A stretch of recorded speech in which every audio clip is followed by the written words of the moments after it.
Yo, what's going on, you guys? Dub here.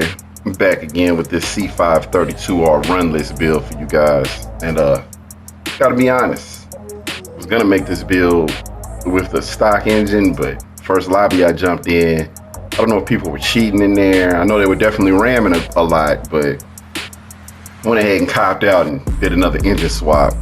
This engine here, I got it from the M92, the BMW. Performed a lot of experiments swapping engines in and out, and it seems like clear across the board the BMW engines they're really good. So if you're trying to get something that's off meta instead of getting the engine from the Ford Focus or that Honda engine, I would try and play around with some of these BMW engines. But we got the B30 engine here. Let's go over to the engine parts. I didn't put anything in here except for the engine block, a prototype engine block and a prototype cylinder head, because I'm trying to increase my acceleration as much as I can. So those are the only two that I got for my engine parts.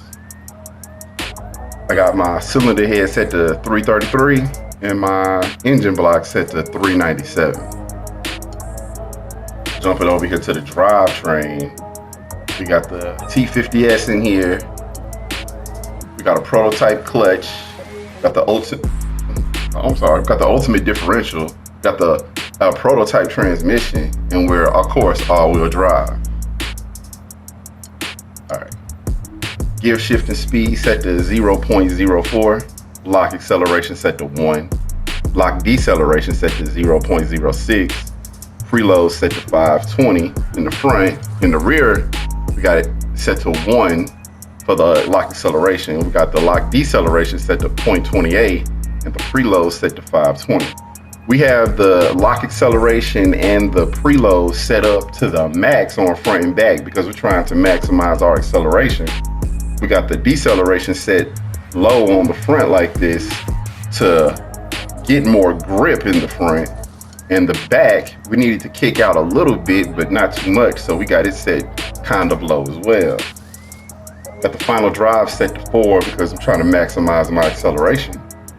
Got first gear set to 3.07, second gear set to 1.99, third gear set to 1.41, fourth gear set to 1.12, fifth gear set to 0.9, sixth gear set to 0.73. Reverse gear is maxed out and drivetrain losses at 10. Using the similar style of gear setup here that I used on the Porsche build that I did, because it seems like setting the gears this way kind of maximizes your acceleration. Go over to the body. We have a stage 1 body on this 32R. We got the ultimate weight reduction, got the ultimate gas tank, we got ultimate front arrows, and we got race and rear arrow. I put the race and rear arrow on here because the back end was kicking out way too much without any arrow. So got the weight set to 1133, the distribution set all the way to the rear at 54. Got the center of mass height set to 10.6, downforce turned all the way up, air resistance turned all the way down, and the rear aerodynamics set right in the middle at 39. Go to suspension. Ultimate everything except got prototype brakes, prototype dampers in the front, and prototype dampers in the rear.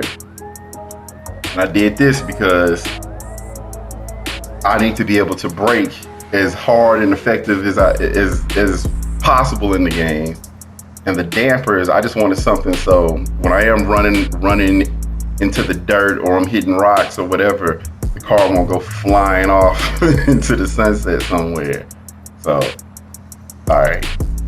We got the spring length in the front set to 69. Spring stiffness set to 65. In the rear, we got the spring length set to 72 and the spring stiffness set to 41. We got the front anti-roll bars set to 8. The rear anti-roll bar set to 44. We have front camber set to 1.8 and rear camber set to -0.1. Caster angle we have set at 7.8. Sorry. accurement angle we have set at 10, steering angle set at 65. The wheel toe in the front is set at negative 0.3, and the wheel toe in the rear is set at 0.21. Before I even get to the dampers, I'm gonna explain. Sorry, the camber in the front, like I said, you don't ever really need more than -2 camber for to maximize your acceleration, you know, when you're racing. So that's why I set it at 1.8. And in the rear, if I could set it to 0, it would be set at 0, but the closest I could get was -0.1.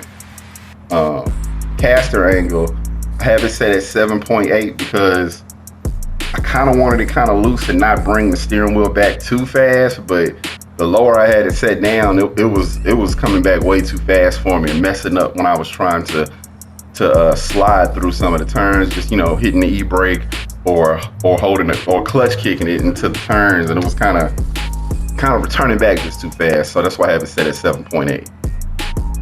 Now for our dampers, we got the front dampers. The slow bump is set to 3600. Fast bump is set to 2500. Slow rebound is set to 5100, and the fast rebound is set to 4700. In the rear, we have the slow bump set to 2300, fast bump set to 1800, and the slow rebound set to 19400, fast rebound set to 3500. I honestly should turn up these two rebound settings, but we'll leave them where they are right now. The main thing with this is the slow rebound in the front and rear. I've been experimenting a lot with all the different cars and trying to do stuff to maximize grip while still being able to get these all-wheel drive cars to still turn properly. And I've seen it seems like a lot of times having the slow rebound on the front and rear kind of set something similar to this, that on the front, that right before that major first notch, and then in the rear right after that last notch, it seems like the car is able to turn a lot better having this setting like this.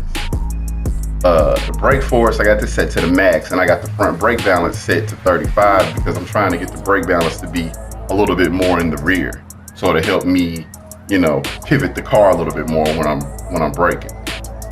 We'll go over to the wheels now. So we got ultimate front and rear spacers. We got the front rim set at 325, the rear set at 345. We got racing front tires, and in the rear we got the racing +5. We're only doing net because we're trying to maximize grip and acceleration. Pressure in the front is set at 2.2. Pressure in the rear is set at 2.5. The front wheel offset is at 1, and the rear wheel offset is also at 1. The only reason I kind of have these offsets set like this, I wanted to get them as wide as I could get them while still having the rear wheels be pushed out a little further than the front wheels.